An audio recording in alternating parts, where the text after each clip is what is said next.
Por que é que o diabético tem a cicatrização dificultada?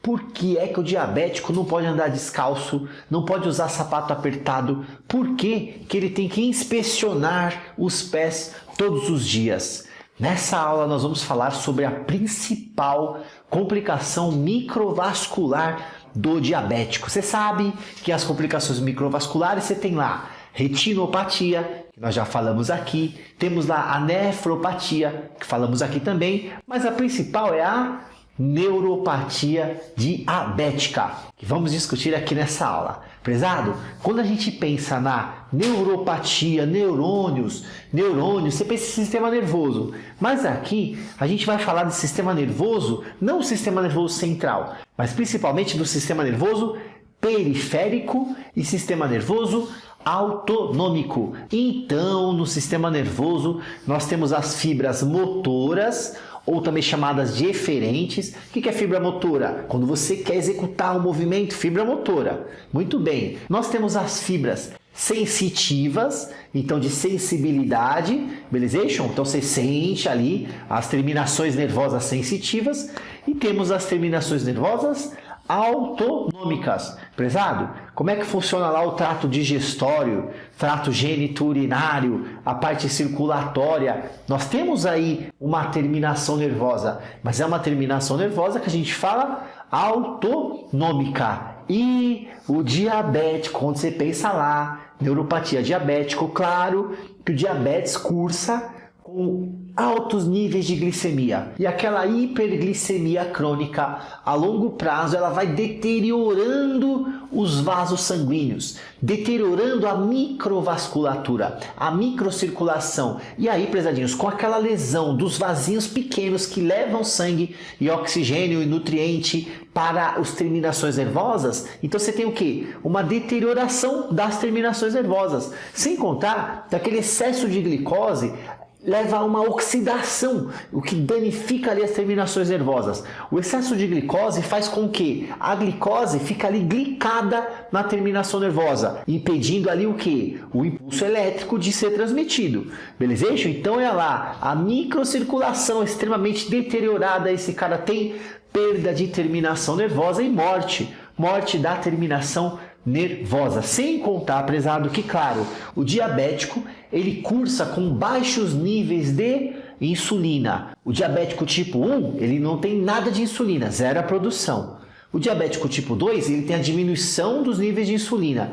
E a insulina, você sabia que a insulina nos seus níveis normais, a insulina ela é um neuroprotetor? A insulina ela protege os neurônios nos seus níveis normais. Então a insulina, como ela protege os neurônios, ela também protege as terminações nervosas. E o diabético, com pouca insulina ou nada de insulina, ele perde essa proteção, tá? Das terminações nervosas. Então você tem mais necrose de terminação nervosa e esse cara vai o quê? Vai perdendo a sensibilidade. Prezado, quando eu penso lá em perda da sensibilidade, eu estou falando que o diabético ele tem o que a gente chama de polineuropatia difusa simétrica. Calma que eu vou explicar. Polineuropatia por quê? Não é a mononeuropatia. Mono seria o quê? Um grupo de neurônios. Então, por exemplo, uma lesão por esforço repetitivo, uma tendinite. O cara tecla, ele perde ali ó, a sensibilidade, ele tem um comprometimento daquela terminação nervosa única.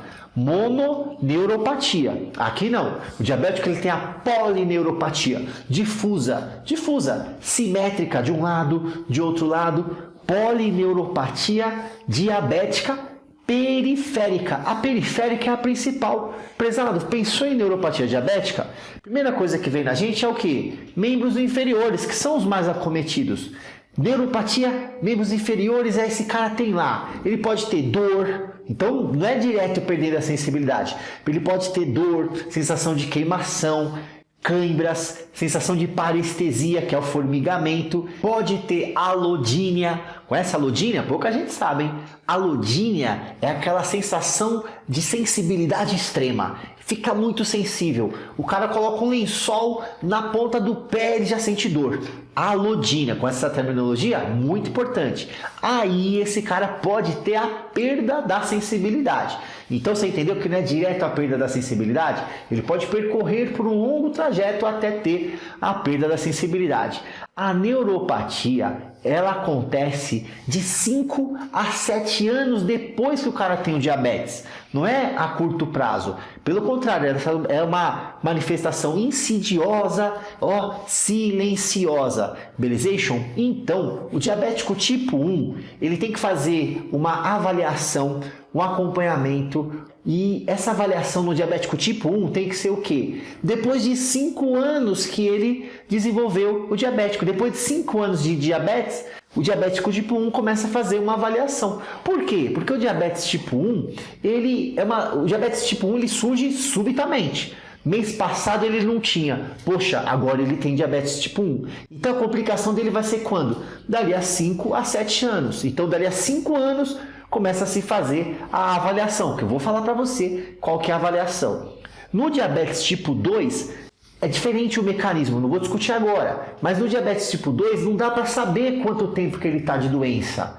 O diabetes tipo 2 ele vai surgindo devagarinho.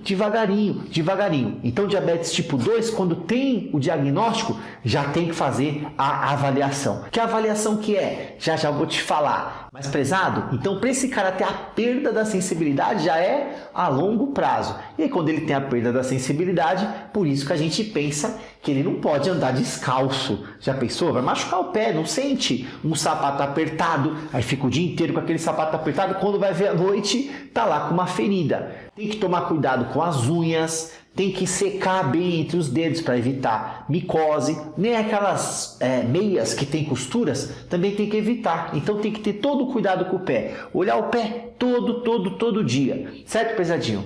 Muito bem, essas complicações a gente chama de neuropatia diabética periférica. Agora, sabia que tem a neuropatia diabética autonômica? O que é autonômica? Pega as terminações nervosas do sistema nervoso autônomo. Então você tem, por exemplo, lá na parte gastrointestinal, esse cara pode ter gastroparesia.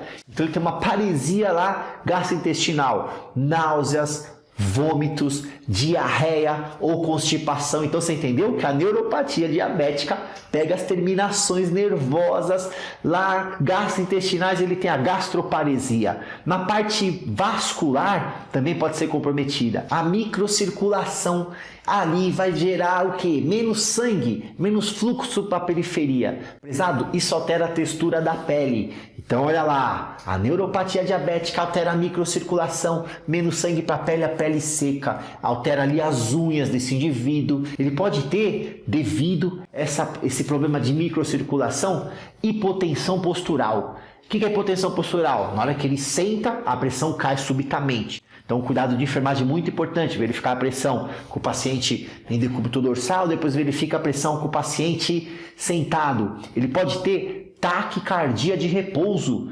O diabético está lá, daqui a pouco ele faz uma taquicardia, ninguém entende o porquê. Neuropatia diabética, prezado. E o diabético, devido a esse problema de circulação, prezado, ele pode ter, deteriora a inervação autonômica da região do coração. E aí ele perde a sensibilidade aqui. O que pode acontecer? O diabético pode infartar sem dor. É infarto silencioso. Prezado, infarto silencioso é praticamente morte súbita. Porque o cara vai infartar, não vai correr para o hospital. Ele vai infartar, olha lá, nem sentiu dor. Devido à neuropatia diabética autonômica, não a periférica. A principal é a periférica, lá nos membros inferiores.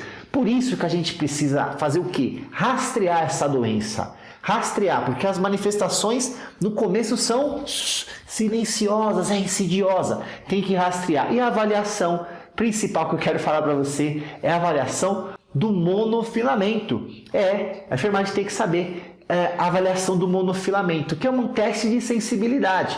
Tem lá o monofilamento, e com esse monofilamento você vai estimular lá na falange distal do hálux. Sabe o hálux? Primeiro pododátilo, os dedos dos pés são 5 pododátilos. O primeiro pododátilo é o único que tem o nome. O primeiro pododátilo é o no hálux. Então vai estimular lá na falange distal do hálux, aí estimula ali no primeiro metatarso, no terceiro metatarso e no quinto metatarso.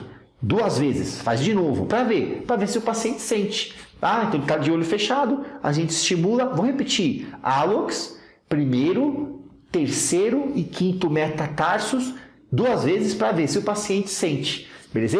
Então ali a gente vai pensar na neuropatia periférica, neuropatia diabética periférica. Até a parte pupilar tem alteração autonômica. Esse cara tem lá uma perda do reflexo fotomotor, a pupila pode apresentar miose. Olha que interessante, prezado. Geniturinário afeta também. Esse cara apresenta lá disfunção eréctil, infecções repetidas, infecções urinárias, dispaurenia. Nossa, o que é isso? Dispaurenia, prezado, é dor na relação sexual. Dispaurenia, nome feio, né? Mas guarda aí que esse nome também é importante. Então você entendeu, prezadinho, que acomete tanto a parte autonômica quanto a parte periférica. Devido a essa parte autonômica comprometida, ele tem uma demora na resposta adrenérgica. Como assim? Você sabe, adrenalina é o hormônio da vida, né, prezadinho? Você está em situação de perigo, você tem liberação de adrenalina. O paciente diabético com a neuropatia autonômica, ele tem uma demora nessa resposta adrenérgica. Por isso que às vezes ele está fazendo hipoglicemia e ele está com hipoglicemia lá 50, 47 de hipoglicemia e ele ainda não está sentindo. Ele não tem as manifestações adrenérgicas. Por quê? A perda ali autonômica dos nervos demora para liberar adrenalina, prezadinho. Então ele é mais resistente à hipoglicemia. Quando a gente pensa no tratamento, neuropatia diabética periférica, ele vai sentir principalmente dor. Para dor, ele vai tomar opioides, principalmente tramadol. Tramadol porque outros opioides são mais, eles causam mais dependência. O tramadol ele causa menos dependência. Claro que ele pode causar constipação, tontura, cefaleia, náuseas, mas é o menos pior ali. Então, para dor se usa geralmente o tramadol. Prezado, é também utilizado anticonvulsivantes. Mas para que anticonvulsivantes? Anticonvulsivantes não para convulsão. É porque o anticonvulsivante, você sabe, né, prezadinho? Um medicamento que você toma, às vezes ele serve para outras coisas. Então, anticonvulsivantes, eles melhoram ali a ação do estímulo elétrico. Então, anticonvulsivante para melhorar a passagem ali do estímulo elétrico. Também, mesmo raciocínio, ele vai tomar antidepressivos. Mas é que ele tem depressão, prezado? Não tem depressão.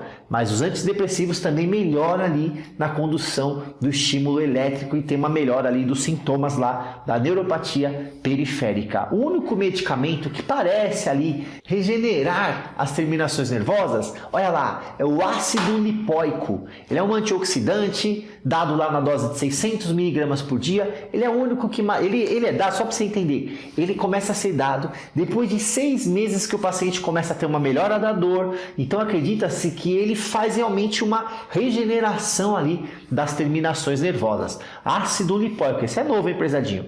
Muito bem, e o principal para o tratamento, claro que é o controle glicêmico, prezado. Controle glicêmico rigoroso associado a mudanças do estilo de vida, atividade física, reeducação alimentar, uma perda ali de peso, se caso for, né, necessário.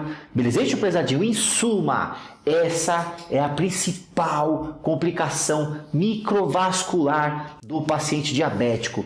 Diabético tem complicação macrovascular e microvascular. Microvascular, retinopatia diabética, nefropatia diabética e neuropatia diabética é a principal porque acomete mais que 50% dos pacientes diabéticos. Você tem que ficar presente que a neuropatia diabética pode ser periférica ou autonômica. Beleza, meu prezadinho? Qualquer coisa, assiste esse vídeo 1, 2 vezes que só tem informação, pancadaria fundamental para a enfermagem. E te vejo no próximo vídeo. Obrigado pela atenção. Estamos juntos. Um forte abraço.